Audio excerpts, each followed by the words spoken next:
Look at the scoreboard. I'm a little evil today. Little pest. Just these little twerps.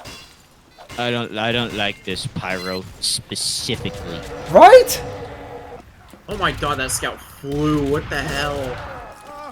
Did you get it? Yeah. Nice. Guys, why are we being attacked by Amazing. this? That's a flip right there. There we go. I got him. I got it on recording.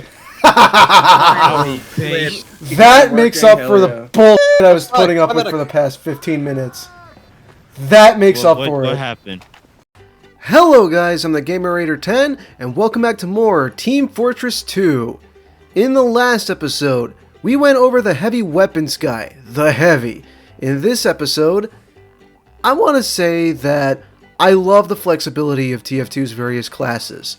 No matter what the game state is, every class can bring something to the table, be it harassing the enemy, eliminating key targets, causing stalemates and buying the team some time, etc. And honestly, I don't feel like there's any class who embodies this philosophy better than BFG Texas's very own Engineer. How am I gonna stop some big mean Mother Hubbard from tearing me a structurally superfluous new behind? The answer? Use a gun. And if that don't work, use more gun. Engineer may be labeled as a defense class by the class selection menu, which is pretty true if he knows what he's doing with his buildings, but Engie is a powerhouse in almost any situation. Almost any competitive team has at least one engineer, whether playing offense or defense. Let's briefly go over what Engie brings to the table on his own. I'd say that everything Engineer has at base is average. Perfectly average health at 125 HP, perfectly average walking speed, except when carrying buildings, he's just average. The main difference between him and other classes on his own is just that he has two secondary weapons, one of which is in his primary slot, though it's notable that he has more unique shotguns than any other class, but we'll get into that later. You'd be surprised what a little smart man with a shotgun can do. With that, let's go over his stock weapons. We'll start off with, for the final time, the shotgun. The shotgun, as Engie's primary weapon, is his main means of self-defense. It seems unremarkable at first, but given it has some really appreciable damage at close range, an Engie who can aim his shotgun can still be a threat to any class, except maybe Heavy, so an Engineer, even with a stock shotgun, should still be treated as a threat. Just like Scout, Engie's secondary is the pistol, and while mechanically they're completely identical, Engie has something Scout doesn't, an enormous ammo reserve. Like, holy crap, 200 reserve ammo is pretty insane. An Engie with a pistol probably isn't going to run out of ammo unless he's actively trying to deplete his reserves for some reason. Does this mean you should charge into battle all willy-nilly with your pistol? Not really. You can sustain yourself a lot better than Scout can, and the pistol is essential to use with the Widowmaker, but ultimately it serves the same purpose as Scout's pistol. A backup tool when your primary is out of ammo or needs to reload. While not the last of Engie's kit, technically, the wrench is a stock melee weapon alright. 65 damage is nice to have for close range defense if you happen to catch out a spy while tending to your sentry nest, and I mean, it's funny to just whack him with a random crit. But here's the thing, you're probably going to have your melee out longer as Engie than with any other class. Your wrench is necessary for maintaining your buildings. Building them, repairing them, upgrading them, reloading your sentry, you do all of that with your wrench. Now, you're probably going to ditch the wrench for better ones once you get them, except for maybe MVM, but I can't deny it's still pretty handy for newer Engineer players. The last parts of Engie's kit are his PDAs. His PDAs are what giveth and taketh away when it comes to his buildings. All they do is build buildings or break them depending on the PDA, and I'm talking about them here because it'd bother me if I didn't. They don't even have any unlocks or replacements except for strange variants for the construction PDA, but that's literally it. Please remember also, you can rotate your buildings by right-clicking when trying to place them. Now we get to the main draw of Engineer as a class, his buildings. Engie's buildings allow you to, essentially, edit the map as you play. Every building has different build speeds, and you can whack them with your wrench to build them faster.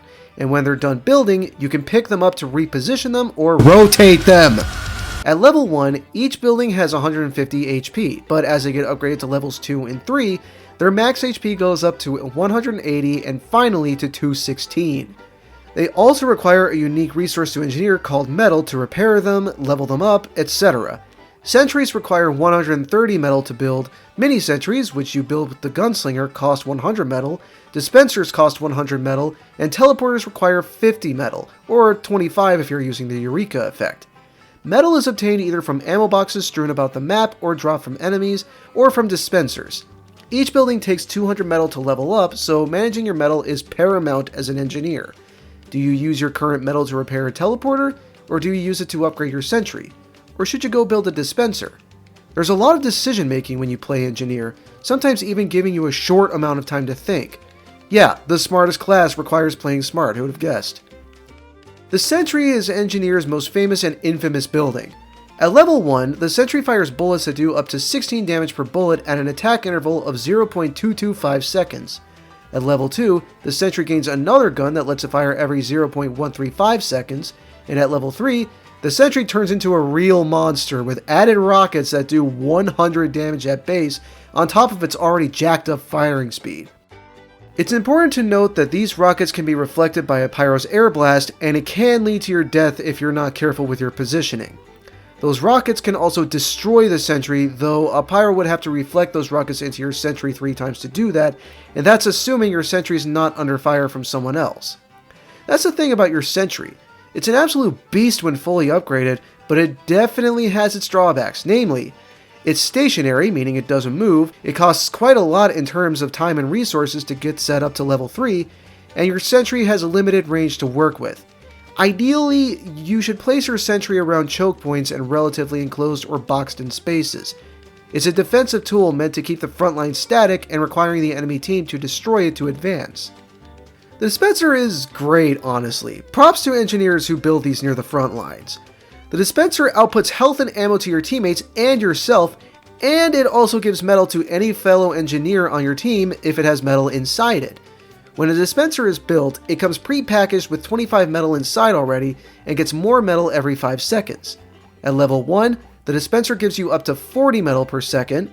At level 2, it goes up to 50 metal, and finally at level 3, 60 metal.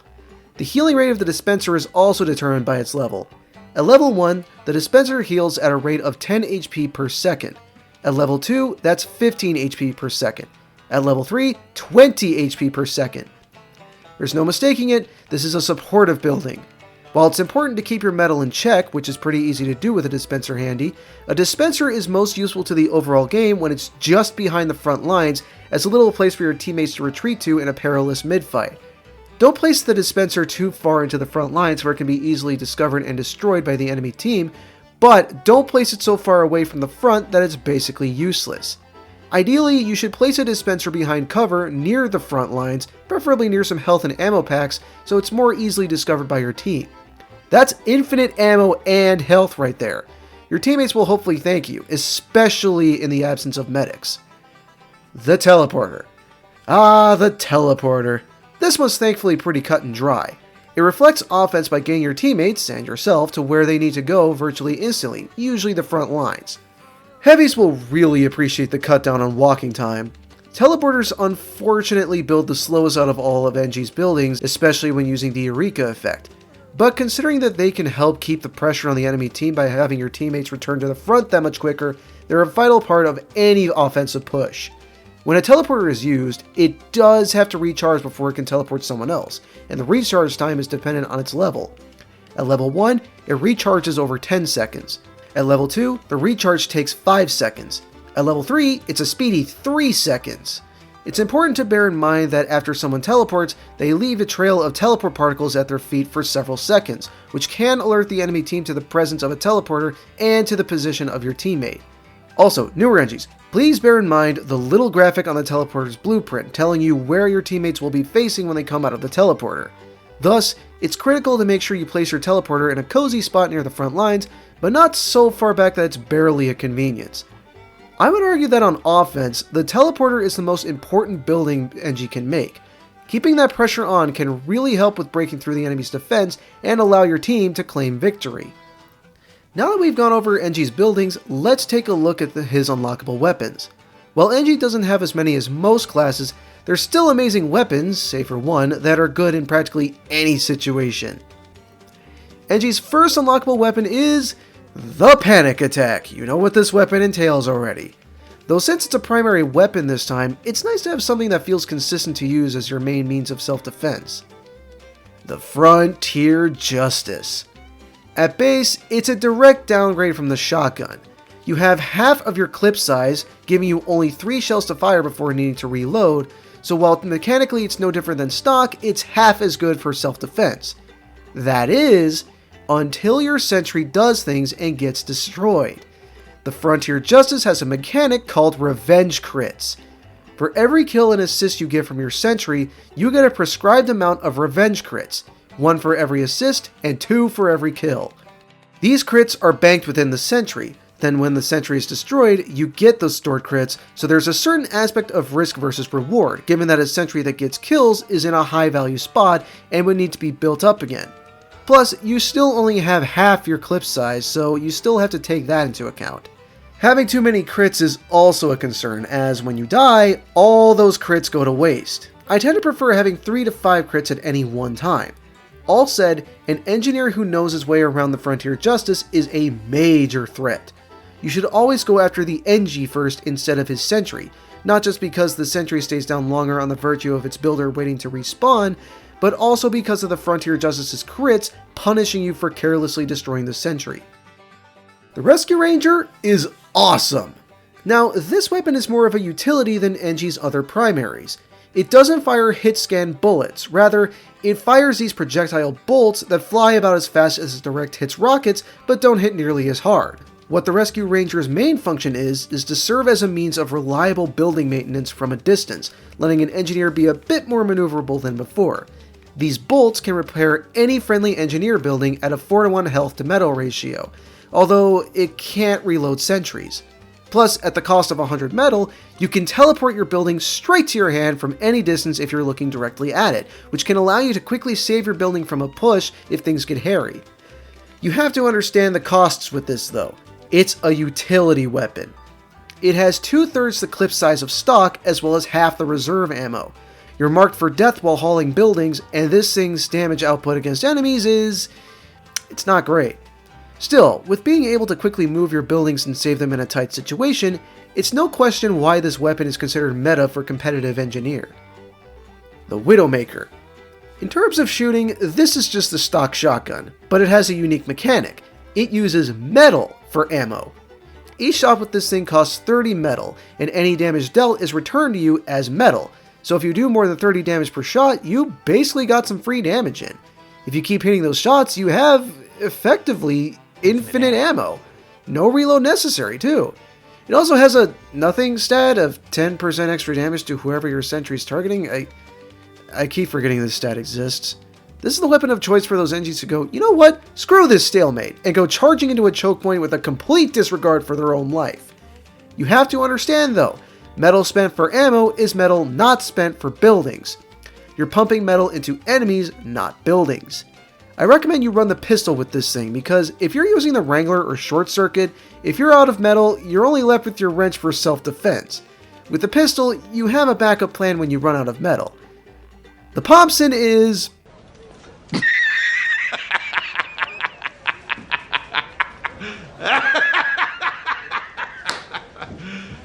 You serious? The Wrangler is broken. In exchange for quick self-defense, you take manual control of your sentry and can fire it basically anywhere you want that it can see. There's some interesting movement tech you can do with this too. A Wrangled sentry takes 66% less damage from all sources, making its effective health triple what it usually is. Though it also reduces repairs by 66%, so you have to bear that in mind while the shield is up. As well, a Wrangled sentry is disabled for 3 seconds when it becomes unwrangled, which could potentially give the enemy room to make a push and destroy you and your sentry. Still, having the capability to triple your sentry's effective health with the push of a button is insane. Heck, way back in the day, you could even make your sentry take a point-blank ubered heavy. It was crazy! The Wrangler makes an already oppressive defensive asset even harder to surmount, which is why it's infuriating to fight this thing in 2 Fort sewers or intel room. The short circuit is really weird. It costs 5 metal to shoot its primary fire, which does a miserable amount of damage, but its main draw is its alt fire. For 65 metal, you can shoot an energy ball that consumes most projectiles as well as damage enemies repeatedly, with a small explosion at the end. The ball can consume rockets, grenades, stickies, jars, arrows. I think the only projectiles it can't consume are lasers, like from the Righteous Bison, Thompson, etc. I think it's mainly used to protect your buildings from multiple projectiles, being a quick way to delete multiple at once in order to present a massive burst of damage from overwhelming your buildings. But if it's just one stream of projectiles from one class, I think you're better off just having your building tank it and just repair it after. The Jag is my wrench of choice. It's not excellent for self-defense, its repair rate is lower, and it has a nothing stat about being less adept at destroying enemy buildings. But it not only swings faster than stock, it actually boosts construction speed. This is the perfect wrench for getting a nest set up relatively quickly, especially in setup time. Pretty simple wrench overall, but it's a nice partner for any NG. It does fall off in uselessness when all of your buildings are up and upgraded and you have to worry about maintenance. Plus, the building damage penalty applies to spy sappers, so that's a worry, but ultimately, it's a fair price to pay for speed. The Southern hospitality is pretty cut and dry. Fire cooks you about 20% faster now, but in exchange, whoever you hit gets inflicted with bleed for 5 seconds. This makes it the ideal wrench for dealing with spies, as the bleeding can help you track them down when they go invisible. Other than that, it's identical to the stock wrench in every way. This is the weapon you equip when you're dealing with an annoying spy and you just really want him off your back. The Eureka effect. By pressing your reload key, you can bring up a menu that allows you to teleport either to the spawn room or to your teleporter exit if you have one. This wrench is awesome! If you have this equipped, you essentially have an infinite metal supply since you'll be able to teleport right to the spawn room, head to the resupply locker, then head right back to your nest instantly without the need for walking. As well, you can do what's called ninjaneering with a well-placed teleporter, just surprising the enemy either with your shotgun or a level 3 sentry suddenly. You don't have teleporter particles coming off you when you use the Eureka effect, which is really cool. Hell, your teleporters cost half as much metal to place down and upgrade. You do have to trade a bit with this though.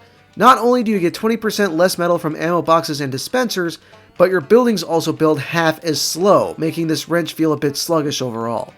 Basically, you can set down all your buildings instantly, but it takes additional precious seconds to actually get them up and running, so make sure the area is pretty clear and safe before pulling out your PDA. Last but most certainly not least is the Gunslinger. So, you get an additional 25 max health for survivability. Your third successful consecutive punch is a guaranteed crit, you build sentries 150% faster, and your regular sentry is replaced with a mini sentry. The mini sentry is the main draw of this weapon. It costs 100 metal, does half as much DPS as a regular sentry, and can't be upgraded. As you can guess, the mini sentry is a disposable building that is useful in a pinch, but you shouldn't trust it with your life. The mini sentry unshackles you from managing your regular sentry to allow you to do 2 things. 1. Focus on maintaining your other buildings, and 2. Supplement your offensive capabilities. A good idea with the mini sentry is to place it down somewhere where you know you're going to get into a fight. If you keep your distance from your mini sentry within its range while you're fighting, you're essentially forcing your enemy to make a choice whether to attack the guy with a big scary shotgun or the little aimbot chipping them away, as your opponent can't shoot in 2 directions at once. The Gunslinger, with the mini sentry, is a weapon that allows NG to be more mobile, not needing to babysit an important defensive asset. And that's the Engineer. I'm not a huge fan of building classes in games, but I like NG. He's probably the most flexible class in the game, perfectly centered within the realms of offense, defense, and support. Arguably, NG has on-the-spot map editing given the nature of his buildings. The dispenser can output health and ammo anywhere, the teleporter can shorten the effective size of the map for his team. He's a really interesting class, and anyone should give him a try. That said, I wouldn't call NG the most powerful or most important class in the game. Try the class that can keep a fight going basically forever and can enable God mode for several seconds. Next time on Let's Play Team Fortress 2, we're going to be looking at the Medic, the class everyone loves but no one wants to play. See you guys next time.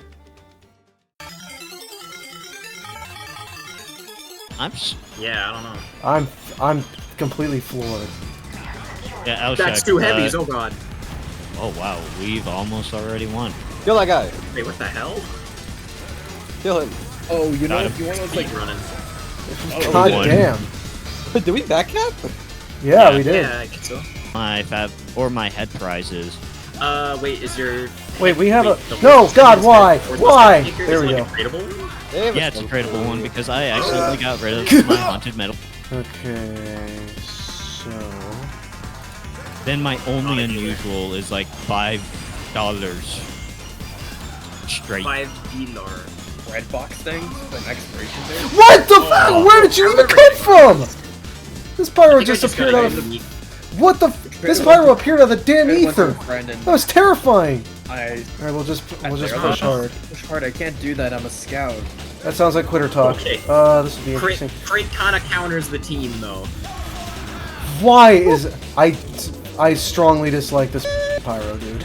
Yeah, you're suspicious. You're real, okay. See if we can do something... Sentry dead.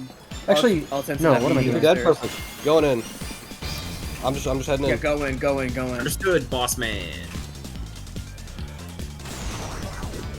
I got it. Sentry. Yeah, we're good. I got the NG. I'm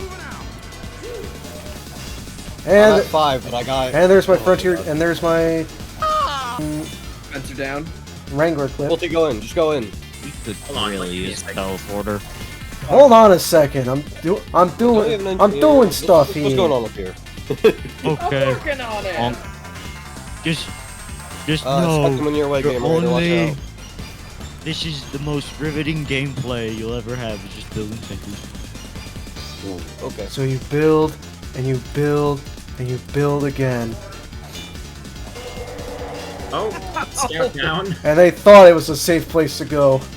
They thought. Do they know? Your teleporter just rejected me. That's because I'm moving. That's That's because I'm moving crazy. it to somewhere a little bit safer.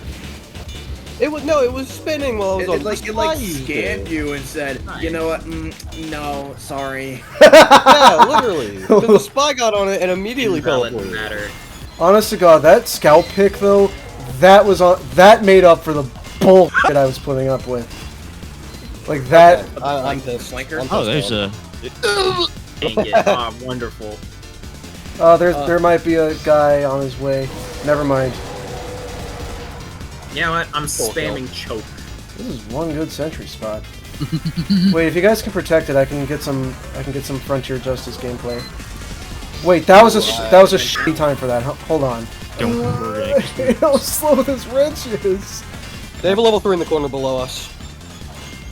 I hear it. Well, they're not getting up here. We basically have a forward operating Push up base. there. Yeah, that's a lot of dudes.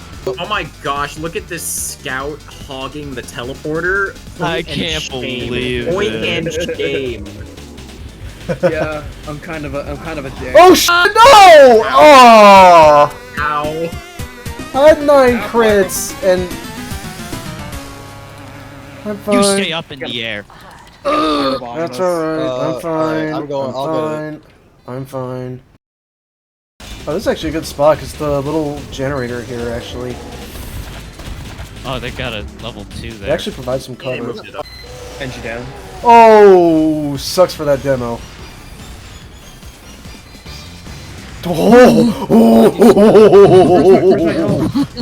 I'm dead. Sentry's almost I saw down. my life flash before my eyes. my eyes. I'm glad I wasn't the only one whose life flashed before their eyes, though. What the hell is that guy doing? There's a spot. There's a spy coming up here. Generator, was that you who saw it? Oh, they have a telly up here. What the Oh, fuck? Yeah, What? they have a teleporter out here now. I got it. I don't know how they got that. Watch past this. us. But you focused on the point to do. Aha! Wrangler! If I didn't have the Wrangler there, that sentry would have died. Like that. Oh man. NG's bleeding. Yeah. Ready for this? I joined in around 20. On this Oh my account, God. at least, it was 2016. So. No! God, I suck! I had like nest is falling apart. I had like five crits, Oh. and they all went to waste. Hold on. Oh, thank you so much. Oh, hi. They get Why rid is of the your home nest, record or on they that got rid of page? your That's nest so entirely. stupid. Oh, but it's gone. Doesn't matter no more.